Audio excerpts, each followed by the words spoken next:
Welcome, everybody, to the Awaken Sober Podcast. It's a podcast about life and recovery through Christ. Thank you all for joining us. Remember, you can like, share, subscribe. We're on every podcast platform out there. Can't wait to hear from you guys. So what's going on, guys?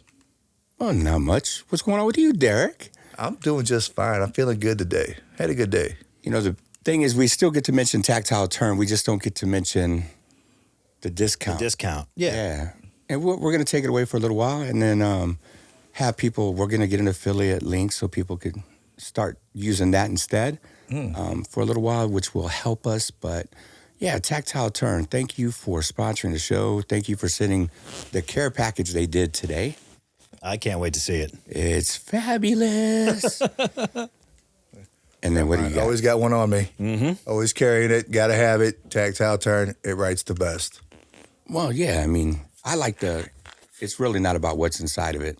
Because what's inside of it is just like any other pen. You can put whatever you want in there. That's what's cool. But yeah, the craftsmanship on the outside, like wait until you guys play with your Zerk. That Zerk is just so lovely. That was good. Yeah. I'm a little jealous getting brand new Zerk pens, and I traded for mine. How messed up is that? You should have some decent patina on it, though. Dude, I've been searching for anything Zerk. Back when I was doing those shows, those things on Facebook, the Facebook groups, man, the different Nux and coins. I mean, Zerk, I was on it. Yeah. I like Zerk. Problem is, it's so expensive. It is. It is. Super expensive. So what are we talking about today, Derek? It's February. It is. Step 2. Step 2. Yes. Step 2, Mike? Hi, I'm Mike. Hi, Mike. Step 2. I thought you were going to finish that. So that way we could say hi, Mike, but... Here I am. I'm doing well, by the way. We could go back to that. Yeah, we can. Step 2. Came to believe that a power greater than ourselves could restore us to sanity. That big word, sanity.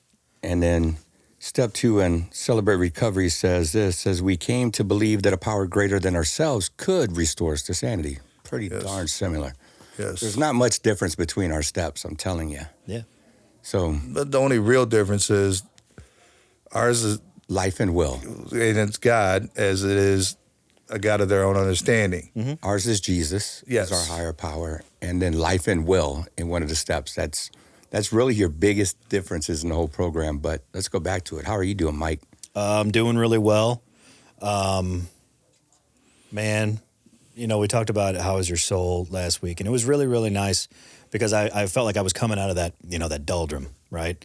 There's that word again. Yeah, I was about to say, there's those big words. But that downswing, you know, and, you know, with the weather getting nicer, seasonal depression is a real thing, so I'm kind of coming out of it. Got to play golf on Sunday.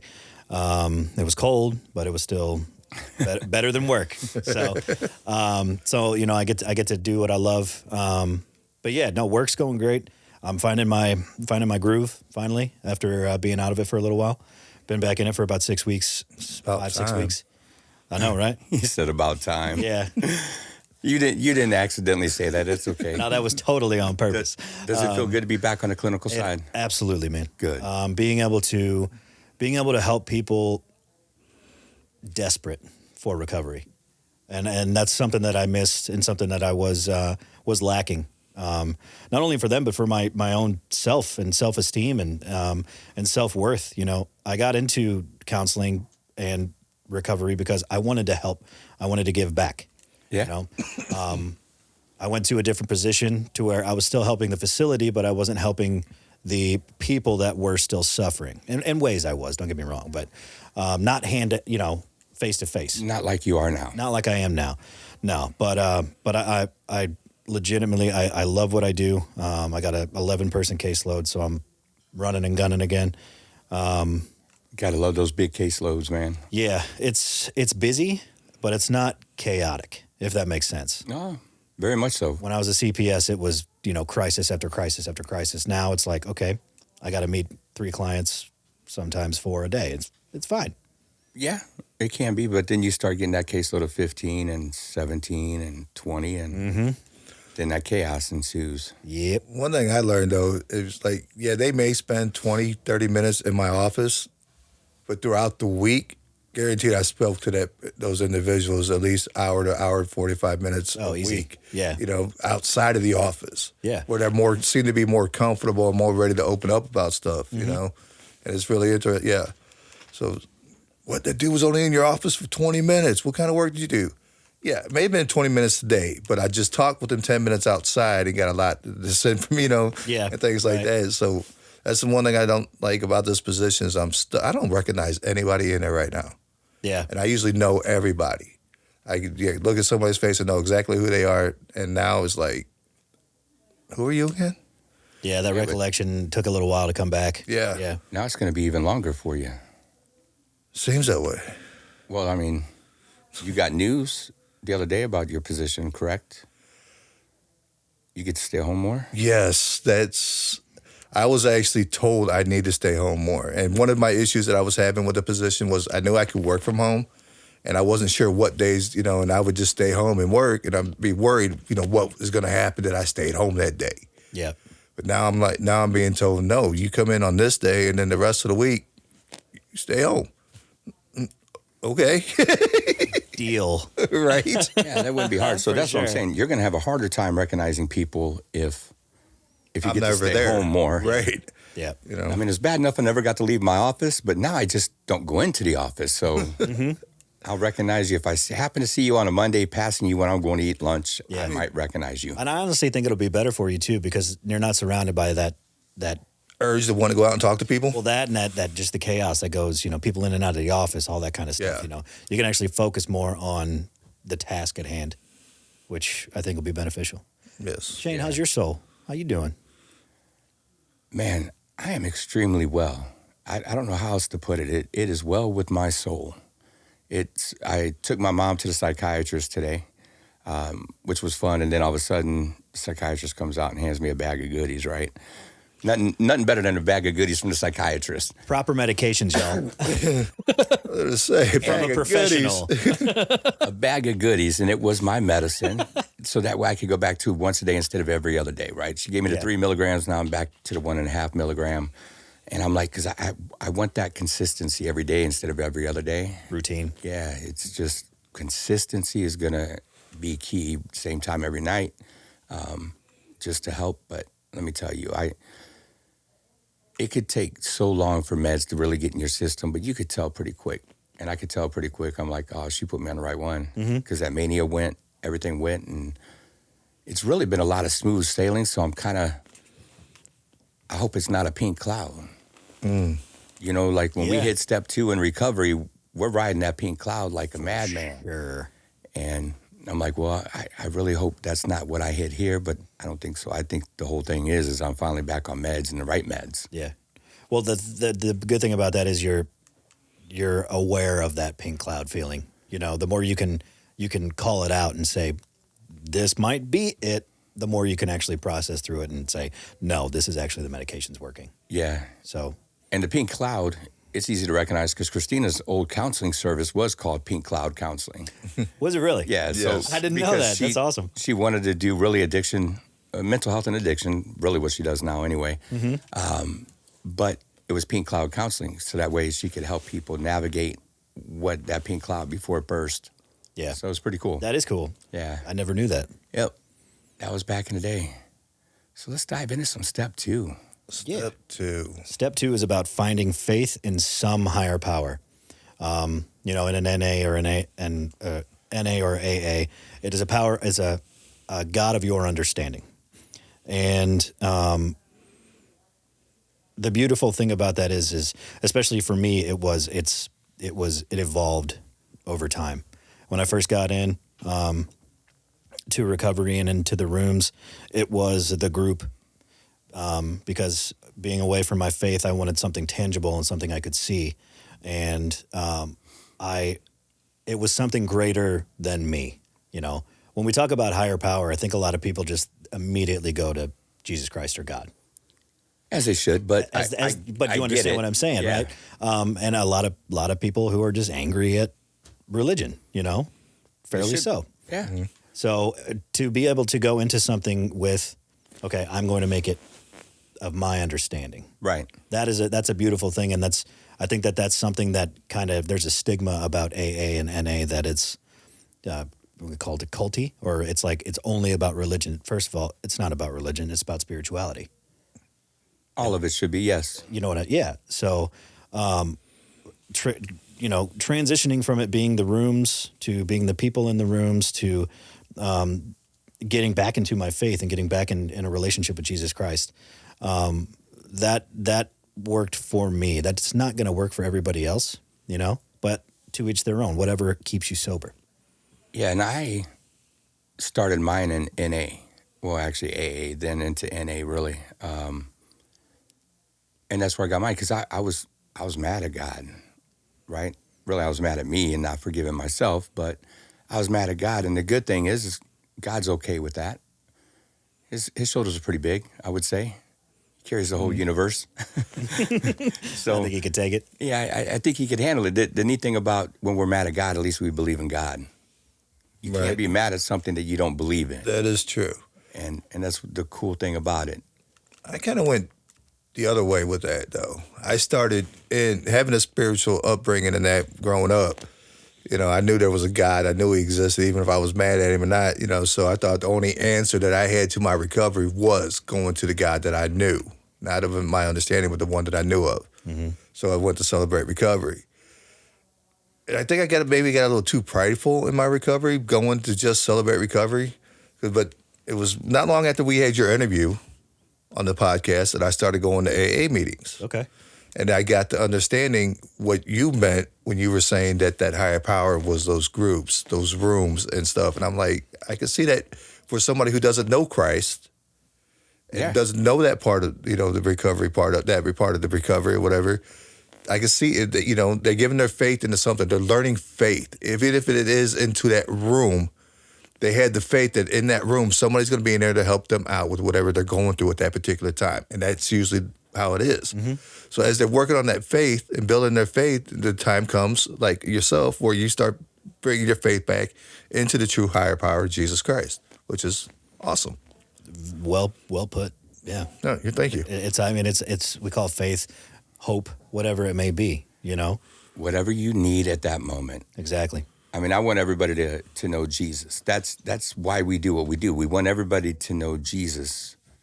But I'll say it now, and I say it all the time. Our job is to love. Holy Spirit's job to convict. Right. We could love them to Jesus, or we could push them away, throwing all the things at them. So just love them. I don't care where they're at. And I've said it a ton. Just have something greater than you.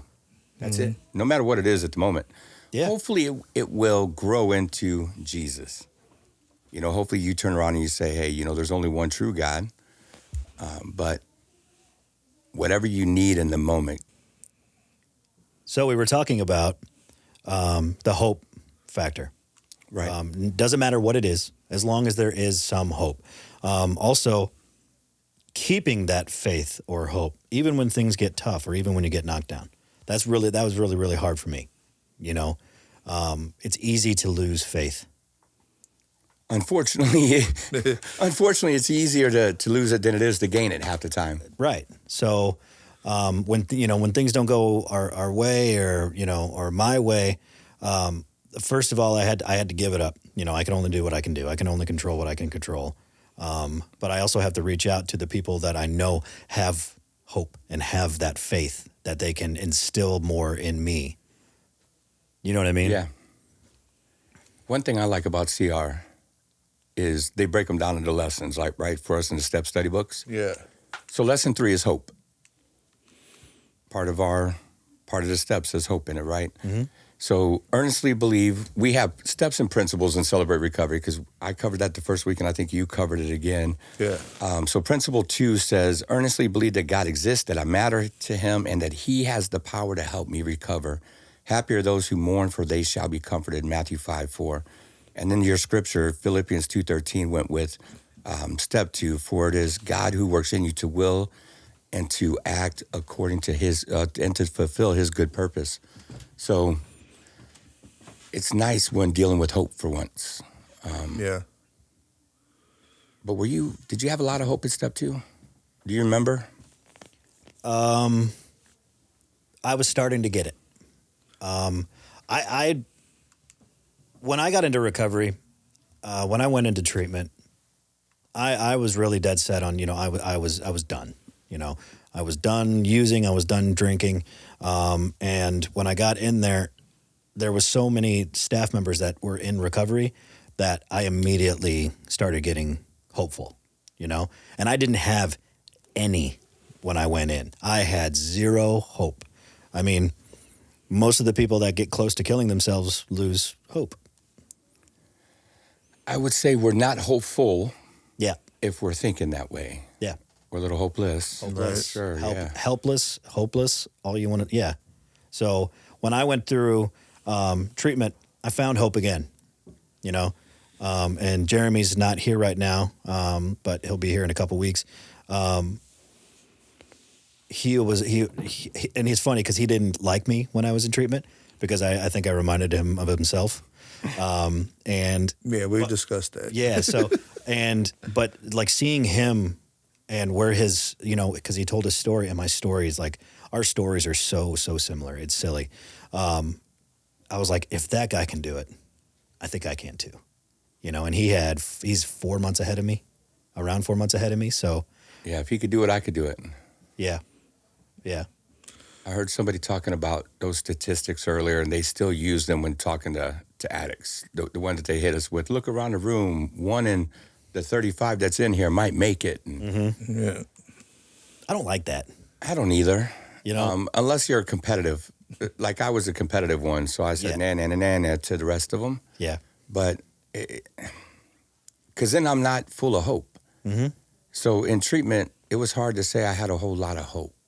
Yeah. I get that. I barely knew who I was. I think the only hope I had at getting good treatment was I hope I don't screw this up. And then it's too easy to screw up. And it's very easy. But, sometimes that's all people have. Yeah. I mean, it worked. They're just hoping to get inside the door. I guess I never shared a lot of my hope, but there was a lot of things that I would hope that one day would come, and they have happened. And so it's like, that's something my recovery has brought to me in my walk with Christ is that, when I do feel a certain way about something and I'm hoping that this happens, more than likely it's usually going to happen. So it's worth hoping for, That's praying for. And praying for, yes. But also working towards. Yes. It's not, I always had a problem when I was younger with my faith about just like blind faith. I had a really, and I still a lot of times have a problem with that. But I wasn't taking any steps to get where I wanted to get, So therefore, me not working towards it made me think, well, it's not possible. Right. So having hope and having faith and finding that again, but also taking certain steps to work towards your goals is huge. It is. So how does one, at the beginning of recovery, because that's who we're going to talk to right now, right? Those people looking to find hope. Where can they find hope? How do they find hope? How do they finally get a little hope? A higher power. A higher power. For me, I think it's listening to the people that came before. That was my biggest thing. And anybody who listens to this, who is still, because we do have clients that listen to our show. For everybody listening to this show, find somebody that has done where you've been before and who you have seen crawl out of that. And it's very hard to do in treatment, but there's a lot of speakers that come. There's a lot of people that come. Latch on to those people who have that. I know I've been called a lot from different places to say, hey, do you got room to sponsor people? I think somebody's having a party in the house tonight. It would appear so. So much for being quiet. Right, yeah. It's a hard thing to do. We'll leave it. Yeah, without a doubt, I'm not messing with that. Thanks, everyone. I have hope that the people on the other end watching this is not going to mind a quick little boom, boom. No, I doubt it. So find somebody that's come before you that's done it. Listen to them. Take the suggestions. Yeah, that's huge. I know that's really hard for people to do. Take suggestions. You ain't going to tell me what to do. No, I'm not telling you what to do. I'm just telling you what worked for me. Yeah. This worked for me, and it might work for you if you try it. Yeah, it's so funny. It's like, we try to help every single person, but we're fighting a losing battle in treatment. Mm-hmm. It's like going in and be like, okay, let's really be honest. You know, some people are going to take the suggestions and they'll probably be successful. So like when I'm leading in groups and whatnot, I'm like, guys, the only reason I'm saying these things is because I did exactly what I was told when I was in treatment. I did literally everything I was told, and look at me, I'm still sober. Right. So you did everything you were told. Did you do everything you were told when you were in treatment? Yes, I believe I did. Did you stay sober? I have stayed sober. And my favorite share when I was leading groups was, I'm only teaching you this because it's worked for me. Yeah. And it worked for me because I learned from somebody that it worked for them, who had learned from somebody that it worked for them, Yeah. and so on and so on and so on. Right. If it's helped out this line of people, give it a shot. What do you got to lose? A couple of days out of your life? You gave that up when you were using. Yeah. You had to follow. So, you know, Straight up. straight up. Yeah. Did you when you went in, Shane? Did you follow Everything that they suggested, I did. Yeah. I mean, all the way down to when you leave treatment, go straight to a meeting. Don't go home. Don't do anything. Go straight to a meeting. So when I left Centerpoint that day, good, easy plug for them. That I don't really send too many people to them anymore. I used to. But when I left treatment that day, I went straight to a meeting. Yeah. Now, when I walked into the meeting, he was still setting up, and I asked if he needed help, and he's like, no, because I'm pretty much done now.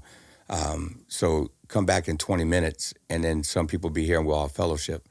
And so then I ran and grabbed a bite to eat, ran back, froze my butt off, and it was May too, man. But coming down, I was... Yeah. Think about it, 21 days, 28 days sober, whatever I was when I finally got out of treatment. I think 28 days I stayed. And so I was still really new. I had a hoodie on, and it's hot outside in the middle of May whenever I got out. And I just remember I could only put this much coffee, like 3 inches, 4 inches of coffee in my cup. Otherwise, I'd shake it out because I still had the shakes really bad. Yeah. So, yeah, I mean, everything that they said. Yeah. I did. I went straight to IOP. Luckily, I had Joe, who was a former alumni coordinator, talking with my parents and whatnot. And I actually did get a ride out to Kirkwood, from Eolia. It's not a short drive, but... it's a pretty short drive. I mean... hour and a half later. Yeah, are you being facetious? Because I don't know where you're going, but he's like, I'll take you out to IOP and then can pick you up from there. Yeah. On my discharge date, it was March 8th. I remember it to this day.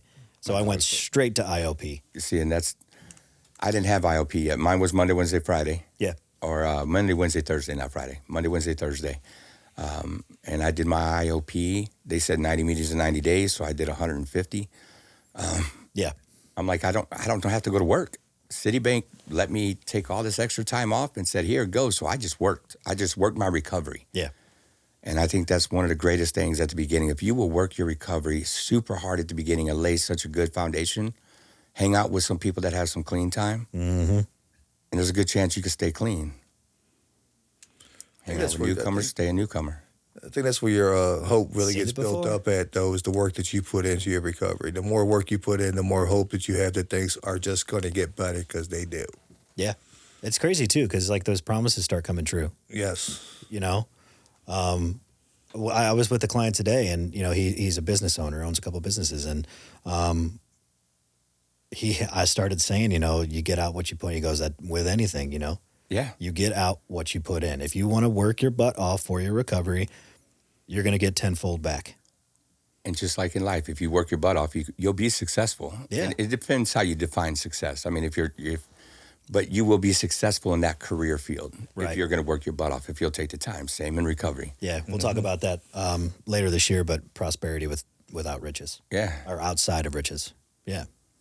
Well, that one sound fun. Looking forward to it. I love that life. Yeah. I love that life. I walked away from the other side of things. But so to find hope, higher power, find some people that have come before you, hang out with them. I mean, hang out with some people that have some clean time. Do the work. Put in some hard work. The hardest, easiest thing you've ever done in your life. Yeah. Yep. I mean, I don't know any other way to look at it. It's the hardest, easiest thing you've ever done in your life. Mine was giving myself over to Christ. Easy to do, but I made it so hard trying to keep up. Yeah. Well, yeah, but this recovery is the hardest, easiest thing, because it is the easiest thing in the world, really. It truly is the easiest thing to do. But yet, it's the hardest thing to do. It is. You got to dig deep. You got to. Yeah. We'll get to that in April. Yep. Yeah, right. Yeah, unfortunately, it's going to wait until April. But what else on hope? I mean, what else on step 2? Because we're going to dive into more later for sure. We're reading, but it says, developing humility and restoring hope. So being humble in the fact that I can't do this on my own. I need to turn this over to someone else, something else. I'm not God, there is a God. I'm not God, there is a God. Now, you guys say it a different way. Sanity. Well, no, I'm saying instead of, I want you to go into sanity, but you said it at the beginning. I always use, I'm not God, there is a God, I need God. I can't, he can, so I let him. Yeah. Yeah. So there you go. Yep. I can't, he can. So he definitely can. So I let him. He can and will. So coming to that humbling fact of, and it's kind of cool because, when you say I can't do it alone, there's a lot of people just like you. So I always say that, like, in recovery, you never have to be alone again. Never do. Ever. Granted. As a matter of fact, you're not supposed to be alone. You're not supposed to be alone. I'd say that to the newcomers too. Make sure you find that tribe. But finding that humility and really owning that humility, letting go of your pride and your ego and all those things that kind of come up with us in ourselves, even without substances. Pride and ego is a killer. Oh, yeah. And we're going to be talking about that probably not next week, because next week we have a kick butt show coming up. Yes, we do. With all the women coming on with us, the wives, the fiancés, whatever. Mm-hmm. That's going to be an amazing show. So the week after, we're going to talk about humility. Mm-hmm. So I'm looking forward to that. What were you going to say on sanity? What were we just talking about? But Step 2. So for Celebrate Recovery, the second part of that lesson is sanity. Sanity, yeah. Having that hope and working your recovery, you find yourself in a set of sanity. And I wanted to share just the other day, man, I hit a pothole on the highway, flattened my tire, it blew out. I threw the spare on, I still went to work. The next day, I went to go get 2 brand new tires for the front of my car. Cost me over $400. There was a time in my addiction, I'd have went nuts. I'd have tore that store up. Talking about, you ain't charging me no $400. And then I probably would have went to the junkyard and grabbed some off another vehicle. I was about to say, he wouldn't have had the $400 to pay I for would the not. tire. I would not have. Straight up, yeah. But, and even with me having the $400 to pay, that felt good for a second, but there was still $400. But I was able to keep my sanity and understand, at least I had $400 to spend on tires. Yeah. There was a time I would have never had that. Mm-hmm. Right. So, and if you did, it wasn't for tires. No. Not a chance. Tires were the last thing. Yeah. I'd have robbed spares out of the back of vehicles. Yeah. Well, just call the highway department because they'll refund that bill. Really? Oh, man, I told you last night, baby. All right, well, they will refund that bill. Mm-hmm. Next week's episode, be sure to share that with my wife. Yeah, there you go. What else do we have for step 2? Because I know we've been going for a little while. Yeah. Step 2 is recognizing that there is something greater than yourself when it comes to your recovery. There's something greater than us. If you're not a believer yet, and you find your faith inside those groups, your hope inside those groups, hey, go for it. I back you 100%, man. There's nothing wrong with that. Do it. You come around and finding your faith in Christ, hey, I'm right there with you too. But nonetheless, there is something greater than ourselves. If we were able to do this on our own and be able to handle this, we would not need a 12-step program. So there's got to be something greater than ourselves in order to get us out of to this where we got to go. Yeah. I think the restoring of sanity means that we get to regroup, recoup, and realize our real potential. Man, look at all them R's. I love it. So Rewired arithmetic. So we're regrouping. We're getting our thoughts and our feelings, kind of under control. We're recouping. We're letting our body heal, which we have damaged time and time again. And then realizing our real potential. We talked about it being helpless or hopeless earlier. Your potential you forget about, you know, like what I could really be and who I could be as a person. I say it all the time. Like, I didn't know how to be a man. Like, I really didn't. Most don't, yeah. Until I got into recovery, and then I could work off of other people and say, I like that and I like that and I like that. But I had the choice to be the man that I am today, and I get that choice every single day. I didn't have that choice in the past. You forgot an R. Step 2, there's a lot to do with reclaiming hope. Reclaim. There it is. Well, I couldn't it hit me, dude. I could not let that one go. I had to share that. So reclaiming hope. Regrouping, recouping, realizing our potential, and reclaiming hope. Yes. I like that. I do too. I like the sanity part, because sanity, the acrostic says strength, and then acceptance, which is rough, but then new life. Yes. See, and that's what we're all hoping for, is that new life. It says we discover that we have an opportunity for a second chance. We do not have to live by our old ways any longer. 2 Corinthians 5:17. When someone becomes a Christian, he becomes a brand new person inside. He is not the same anymore. A new life has begun. I don't know, man. I needed that new life. Mm-hmm. I needed to find hope. I don't know how often I ever had hope, but reclaiming hope was a big piece of that. Before we celebrate recovery, the only hope was I hope I could cop before I get caught. Yeah. Honestly, yeah. I'm just being real. Derek said I didn't want to go back. No. Any final words for that newcomer? Since we never use that language. Yeah, we don't. Any final words for that addict still suffering? If you made it past step 1, you're stepping out of the denial, look for that hope. Get into those groups, meet people, surround yourself with them. Listen to what they have to say. You really got nothing to lose. We'll refund your misery. There you go. So, you trying to find you something, Mikey? I got something. I actually got the step 2 prayer from the Big Book. Good. Let's do it. Step 2 prayer from the Big Book is, relieve me of the bondage of self, that I may better do thy will. Take away my difficulties, that victory over them may bear witness to those I would help of thy power, thy love, and the way of life. May I do thy will always. Scripture tells us, hang with the wise, become wise. Hang with the fools, you will suffer harm. mm-hmm. Hang with newcomers, you stay a newcomer. Find somebody with some wisdom, some clean time, and hang with them, and you will not suffer harm. That I could promise. True story. 100%, man. Solomon was a wise man. Yes, he was. He was a wise man, a lot wiser than what we are today. True, but even for a wise man, that gentleman has some issues.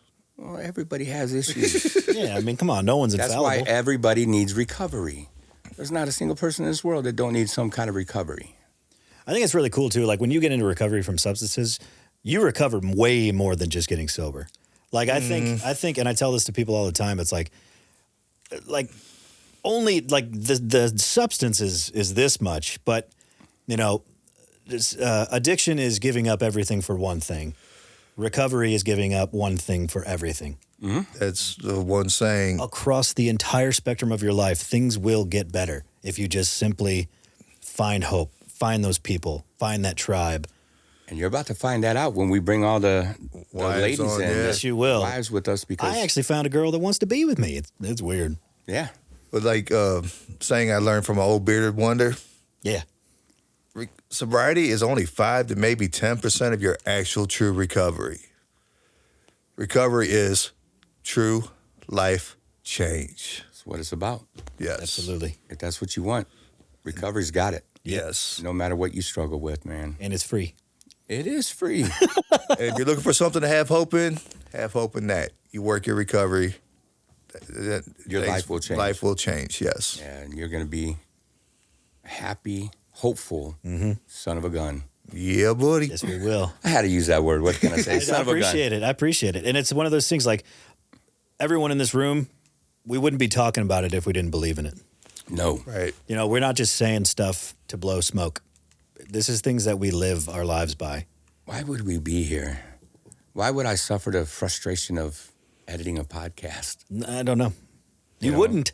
There's no way if this wasn't real. I mean, and you could do it. If these three schmucks sitting in this thing, and including Jeremy is our fourth, if we can do it, anybody could do it. No doubt. And on next week's podcast, we'll be able to show you how the women in our lives, what they had to do in order to work our recovery as well. Well, to work their recovery. They work their recovery. I'll explain it more when we get to it next week. But hey, on that note, like, share, subscribe, any of that stuff. Like, share, subscribe. We're on every podcast platform. Thanks again to Tactile Turn. Yes. Bang, bang. Love these pens. They're awesome. They're great. Go get you one. All right. Now with that, from the Awaken Sober podcast, Mike, I like you saying that. God bless you guys. Have a good week. We'll see you soon. Amen. See you next week. Peace.